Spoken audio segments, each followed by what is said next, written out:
मित्रों, महाभारत धर्म और अधर्म का युद्ध था। पांडवों और कौरवों दोनों ही पक्ष में बहुत से असीम शक्तिशाली योद्धा थे, जैसे अर्जुन, भीम, भीष्म पितामह, कर्ण और इन सब की शक्ति से भी परे स्वयं भगवान कृष्ण। कृष्ण की शक्ति की तो कोई तुलना भी नहीं की जा सकती। परंतु महाभारत में अन्य सभी शक्तिशाली योद्धाओं से कहीं अधिक शक्तिशाली भी एक योद्धा थे, जिन्हें हम सब विदुर के नाम से जानते हैं। ऐसा कहा जाता है कि विदुर धर्मराज के अवतार थे और यदि वे चाहते तो महाभारत युद्ध में अपने धनुष से पूरी सेना को एक ही क्षण में नष्ट कर सकते थे, परंतु यह संभव नहीं हो सका। तो मित्रों, आइए मिलकर जानते हैं कि इतना शक्तिशाली होने के बाद भी क्यों विदुर महाभारत युद्ध को समाप्त नहीं कर पाए। नमस्कार और स्वागत है आपका द डिवाइन टेल्स पर एक बार फिर। मित्रों, विदुर धृतराष्ट्र और पांडु के भाई और कौरवों और पांडवों के काका थे। हस्तिनापुर के नरेश शांतनु और उनकी पत्नी सत्यवती के दो पुत्र हुए, जिनके नाम चित्रांगद और विचित्र वीर्य थे। दोनों पुत्रों के बचपन में ही शांतनु का देहांत हो गया और चित्रांगद और विचित्र वीर्य का पालन पोषण भीष्म द्वारा किया गया। यदि आप शांतनु और भीष्म के विषय में नहीं जानते तो हम आपको बता दें कि भीष्म शांतनु की प्रथम पत्नी गंगा से उत्पन्न हुए थे। शांतनु ने सत्यवती की सुंदरता पर मोहित होकर उससे विवाह किया, परंतु विवाह से पूर्व सत्यवती के पिता ने शर्त रखी थी कि शांतनु के पश्चात सत्यवती से उत्पन्न पुत्र ही राजा का पद ग्रहण करेगा, न कि उनकी पहली पत्नी गंगा का पुत्र। शांतनु ने वचन दिया और सत्यवती से विवाह किया। इस कारण अपने पिता का वचन रखने के लिए भीष्म ने पूरे जीवन विवाह नहीं किया और चित्रांगद और विचित्र वीर्य का अपने बच्चों के समान पालन पोषण किया। चित्रांगद के बड़े होने पर भीष्म ने उसे सिंहासन सौंप दिया। कुछ समय पश्चात ही गंधर्वों के साथ युद्ध में चित्रांगद की मृत्यु हो गई। अब विचित्र वीर्य भी युवावस्था में थे, तो भीष्म ने उनका विवाह करने का विचार किया। उसी समय काशीराज की 3 पुत्रियां अंबा, अंबिका और अंबालिका का स्वयंवर होने वाला था। भीष्म ने वहां जाकर सभी राजाओं को परास्त किया और तीनों कन्याओं का हरण कर लिया और उन्हें हस्तिनापुर ले आए। बड़ी कन्या अंबा ने भीष्म से कहा कि वो राजा शाल्व से प्रेम करती है और उनसे ही विवाह करना चाहती है। ये सुनकर भीष्म ने अंबा को तो शाल्व के पास भिजवा दिया, लेकिन अन्य 2 कन्याओं का विवाह विचित्र वीर्य के साथ करवा दिया। कुछ समय पश्चात ही विचित्र वीर्य को क्षय रोग हो गया और उनकी मृत्यु हो गई। तब तक उनकी कोई संतान उत्पन्न नहीं हुई थी।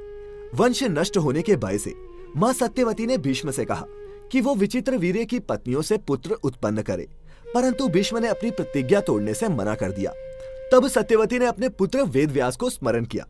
मित्रों, वेदव्यास सत्यवती और ऋषि पराशर के ही पुत्र थे और उनके जन्म की संपूर्ण कथा हम आपके लिए किसी और वीडियो में लेकर आएंगे। वेदव्यास मां की आज्ञा का पालन करते हुए पुत्र उत्पत्ति के लिए तैयार हो गए। उन्होंने अंबिका और अंबालिका से 1 वर्ष तक नियम व्रत का पालन करने के लिए कहा। फिर 1 वर्ष पश्चात उन्होंने मां सत्यवती से कहा कि अंबिका और अंबालिका को एक एक करके निर्वस्त्र होकर उनके सामने से गुजरना होगा, परंतु लज्जा के कारण दोनों संकोच करने लगी।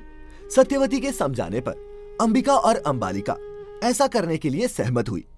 फिर 1 वर्ष पश्चात जब वेदव्यास अंबिका के पास गए और तब उसने उनके तेज नेत्र बंद कर लिए। कक्ष से बाहर आने पर वेदव्यास ने माता सत्यवती से कहा कि अंबिका को बहुत ही तेजस्वी पुत्र प्राप्त होगा, परंतु उसने अपने नेत्र बंद कर लिए हैं, जिस कारण ये पुत्र नेत्रहीन होगा। ये सुनकर सत्यवती को बहुत दुख हुआ। इसके पश्चात वेदव्यास छोटी रानी अंबालिका के पास गए। व्यास जी को देखकर अंबालिका भय से पीली पड़ गई। वेदव्यास ने मां सत्यवती से कहा कि अंबालिका का पुत्र पांडु रोग से ग्रसित होगा। ये सुनकर सत्यवती को और भी अधिक दुख हुआ और उन्होंने अंबालिका को पुनः वेदव्यास के समक्ष जाने के लिए कहा। इस बार रानी अंबालिका ने स्वयं ना जाकर अपनी दासी को ऋषि के समक्ष भेज दिया। दासी उनके सामने जाकर बिल्कुल नहीं घबराई। तब व्यास जी ने माता सत्यवती से कहा कि इस दासी से उत्पन्न हुआ पुत्र नीतिवान और वेदों का ज्ञानी होगा। और मित्रों, अंबिका से उत्पन्न हुआ पुत्र ही धृतराष्ट्र, अंबालिका से उत्पन्न हुआ पुत्र पांडु और दासी से उत्पन्न हुआ पुत्र ही विदुर था। ऋषि मांडव्य के श्राप के कारण यमराज ने दासी पुत्र के रूप में जन्म लिया और आगे चलकर वे धृतराष्ट्र के मंत्री बने। विदुर स्वयं धर्म का पालन करते थे और चाहते थे कि धृतराष्ट्र भी धर्म के मार्ग पर ही चले, परंतु दुर्भाग्यवश ऐसा नहीं हो सका। जब भी धृतराष्ट्र पांडवों के अहित की बात करते, तब विदुर उन्हें समझाने का प्रयास करते। पांडवों के प्रति स्नेह देख दुर्योधन उनसे ईर्ष्या करता था। लाक्षागृह के षड्यंत्र के विषय में भी विदुर ने ही युधिष्ठिर को सावधान किया था और उन्हें इससे बचने की युक्ति भी बताई थी। विदुर के पास एक बहुत ही शक्तिशाली और चमत्कारी धनुष था जो उन्हें स्वयं भगवान कृष्ण से प्राप्त हुआ था। इस धनुष से वे चाहते तो युद्ध को एक ही क्षण में समाप्त कर सकते थे। एक बार विदुर ने दुर्योधन को पांडवों से युद्ध न करने की सलाह भी दी थी। ये सुनकर दुर्योधन बहुत क्रोधित हो गया और उसने विदुर को अपशब्द कहना शुरू कर दिए। ये सुनकर विदुर ने अपना धनुष तोड़ दिया और प्रण लिया कि वो युद्ध नहीं लड़ेंगे। उन्हें भली भांति ज्ञात था कि यदि वो महाभारत युद्ध का हिस्सा बने तो उन्हें कौरवों की ओर से लड़ना होगा, अर्थात अधर्म के पक्ष में रहना होगा। इसीलिए उन्होंने स्वयं युद्ध न करने का निश्चय किया। साथ ही उन्होंने धृतराष्ट्र को समझाया भी कि दुर्योधन उनका कुल नष्ट कर देगा, अतः इसका परित्याग करना ही बुद्धिमानी है। परंतु विदुर की बात किसी ने नहीं मानी और इसका परिणाम क्या हुआ इससे तो हम सभी अवगत ही हैं। मित्रों, महाभारत के विदुर की ये कथा आपको कैसी लगी नीचे कमेंट बॉक्स में हमारे साथ जरूर शेयर करें। साथ ही इस वीडियो को ज्यादा से ज्यादा लाइक और शेयर भी करें। ऐसे ही और भी आध्यात्मिक वीडियोस को देखते रहने के लिए सब्सक्राइब करें the divine tales YouTube channel. फिलहाल आज के लिए इतना ही। अब हमें इजाजत दें। आपका बहुत बहुत शुक्रिया।